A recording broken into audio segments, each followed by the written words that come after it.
స్పందించని వాడు కళాకారుడే కాదు. బాధైనా సంతోషమైనా ఏదైనా సరే మామూలు వ్యక్తుల కంటే కళాకారులను ఎక్కువగానే కదిలిస్తాయి. అలాంటి ఓ కళాకారుడే విజయ్ కుమార్.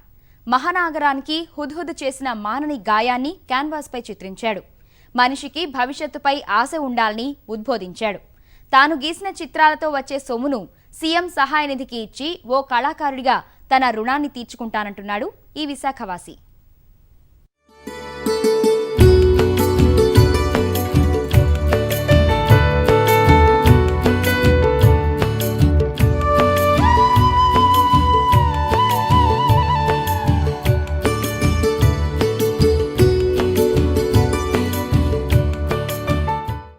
అక్టోబర్ 12, 2014 విశాఖ చరిత్రలో కనీ విని ఎరగని రీతిలో తుఫాను విరుచుకుపడిన రోజు. ఆ మరుసటి రోజుకు నగరం రూపురేఖలే మారిపోయాయి. పచ్చని విశాఖ శిథిల చిత్రంలా తయారైంది. వేలాది మంది కలలు చెదిరిపోయాయి. ఈ విధ్వంసం కళాకారులను కదిలిస్తోంది. విషాద విశాఖను తన కోణంలో చూసిన చిత్రకారుడు మోకా విజయ్ కుమార్ ఆ చిత్రాలను కళ్లకు కట్టాడు.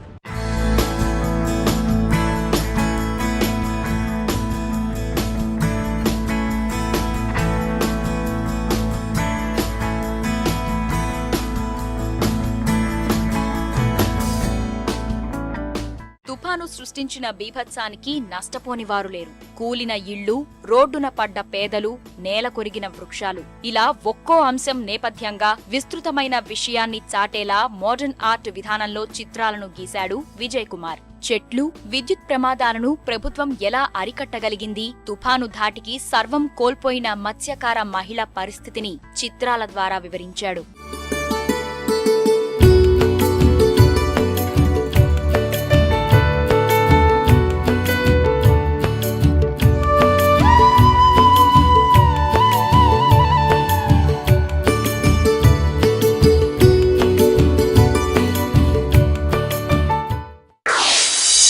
ఫిషర్మ్యాన్ ఉమెన్ లైఫ్ ఆవిడ చేసే పనులు ఇప్పుడు వాళ్ళకి ఏ విధంగా అంటే జీవనోపాధి ఇదేనమాట. ఇలా ఆమె కోల్పోయిన వాటి గురించి నేను అవగాహన చేసుకుంటూ ఆల్రెడీ నేను ఇదే నియరెస్ట్ దగ్గర ఉండడం వల్ల దీన్ని నేను అవగాహిస్తూ బయట ఆ చనిపోయిన హస్బెండ్ కనిపించినట్టున్నాడు. జస్ట్ ఆమెకి నెగిటివ్లో చూపించేవన్నీ కూడా ఆవిడకి అలా ఉండేవన్నమాట. అంత నిండుగా అంత ఆనందంగా బతికేది. ఇవి అన్నీ నెగిటివ్లో అన్నీ పోయి ఓన్లీ ఏదో చిన్న బుట్ట తట్ట ఏదో చిన్న మిగిలాయి. ఈ విధంగా ఉండడం వల్ల ఆవిడ లైఫే టర్న్ అయిపోయిందనమాట. అందుకే నేను ఆవిడ బ్యాక్ చేసి చూపించడం జరిగింది. కేవలం విధ్వంసాన్ని చూపి బేజారు చేయకుండా భవిష్యత్పై ఆశను ప్రతిబింబించేలా చిత్రాలు గీసే ప్రయత్నాలు చేస్తున్నాడు విజయ్ కుమార్. విశాఖలో చిగురుస్తున్న చెట్లు రేపటి ఆశను చాటుతున్నాయన్న వాస్తవాన్ని చాటాడు.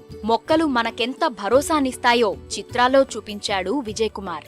మనోధైర్యం కోల్పోకూడదని జంతువుల పెయింటింగ్తో వివరిస్తున్నాడు.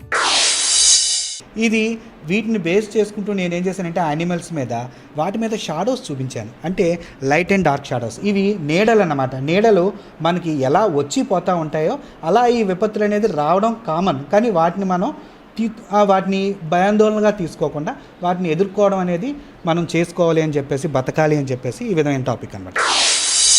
కేవలం తన ఆలోచనలు మాత్రమే కాకుండా తుఫాను బీభత్సాన్ని పత్రికల్లో బంధించిన దృశ్యాలకు విజయ్ కుమార్ చిత్రరూపం ఇచ్చాడు. ఇలా ఫోటోలను చిత్రాలుగా గీసే వ్యాపకాన్ని ఎన్నో ఏళ్ల నుంచి చేస్తున్నాడు. అలా విజయ్ దృశ్యంగా మలచిన ఓ ఫోటోకు నేషనల్ జియోగ్రఫిక్ ఛానల్ అంతర్జాతీయ అవార్డు అందించింది. ఆ చిత్రానికి అవార్డు వస్తుందని విజయ్ కుమార్ ముందే అంచనా వేశాడు.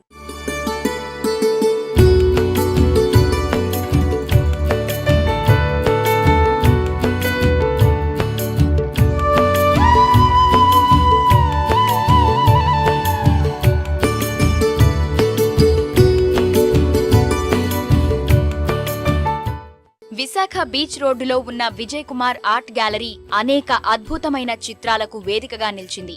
ఎంతో మంది చిన్నారులకు చిత్రలేఖనంలో మెళకువలను నేర్పుతున్నాడు.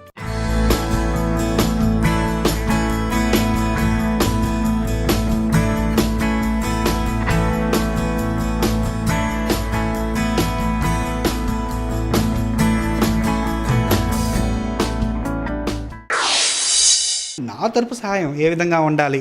ఇప్పుడు నేను యాజ్ ఏ ఆర్టిస్ట్గా నేను ఎంతో డబ్బు ఇవ్వకపోవచ్చు, వీటి వల్ల నాలో భావాల్ని వాళ్ళకి బయటకు చెప్పడం, వాళ్ళ ఫోకసింగ్ అచ్చా మనం ఒక ఆర్టిస్ట్ ఈ విధంగా చూపిస్తున్నాడంటే మన తాలూకా హెల్ప్ ఏ విధంగా ఉండాలి, నా తాలూకా సాయం దీన్ని ఏదన్నా సేల్ చేసి ఒక సీఎం ఫండ్కి ఇద్దాం అనే ప్లాన్ మీద నేను ఇవన్నీ చేయడం జరిగిందండి. హుద్హుద్ నేపథ్యంలో గీసిన చిత్రాలను ప్రదర్శనగా ఏర్పాటు చేసి విక్రయించాలనేది విజయ్ కుమార్ ఆలోచన. అలా సేకరించిన సొమ్మును బాధితులకు అందించే ప్రయత్నాల్లో ఉన్నాడు.